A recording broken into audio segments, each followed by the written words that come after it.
మొదటోడు అని వాళ్ళు వీళ్ళు ఎన్నెన్ని అన్న పసి పిల్లవాడు నవాడు.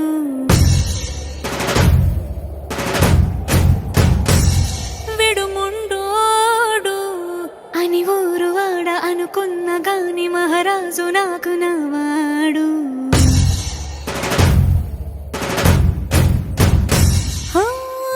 మాట పెడుసైనా మనసులో వెన్న రాయిలా ఉన్నవాడిలోన దేవుడెవరికి తెలుసును నాకన్నా. సూసేకి అగ్గిరవ్వ మాదిరే ఉంటా